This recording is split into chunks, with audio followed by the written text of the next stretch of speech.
સ્વાધ્યાય નંબર 2.2 દાખલા નંબર 1 નો ચોથો દાખલો મોસ્ટ આઈએમપી દાખલો છે, જોઈએ આપણે. ચાલ પહેલા શું કરવાનું તો કે a b c લખી નાખીએ. દાખલો આપણી પાસે આવો છે, 4u² + 8u અચળ પદ છે જ નહીં, આના બરાબર 0. ઓકે, a કેટલા છે ભાઈ 4, b કેટલા છે ભાઈ તો કે 8, c તો છે જ નહીં એટલે 0. શું કરવાનું છે? સિમ્પલ છે, આમાંથી કોમન સીધું કાઢો. સીધું શું કોમન નીકળે? 4u કોમન નીકળે. 4 તો કોમન નીકળી ગયા. u ના વર્ગ પાસેથી u લઈ લીધો તો 1 u વધે, u તો લઈ લીધો.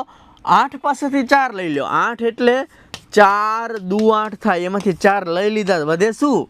2 વધે, બરાબર 0. બંનેને 0 આપી દો, 4u = 0 વચ્ચે અથવા, આવું લખવાનું નહીં ભૂલવાનું હો ભાઈ, u + 2 બરાબર 0. આ 4 ગુણાકારમાં છે તો ભાગાકારમાં જશે, ઉપર 0 આન્સર 0, ઉપર 0 આન્સર 0. આ +2 જો આ સાઈડ જાય તો -2 આવે, +2 આ સાઈડ જાય શું આવે? -2. હવે હું આ બેયનો સરવાળો કરું ભાઈ તો જવાબ શું આવ્યો? -2. આ જ જવાબ મને સૂત્રથી પણ મળવો જોઈએ કે ઓછા સૂત્રના b કેટલા છે તો કે 8, a કેટલા છે 4, 4 દુ 8, જવાબ શું મળ્યો?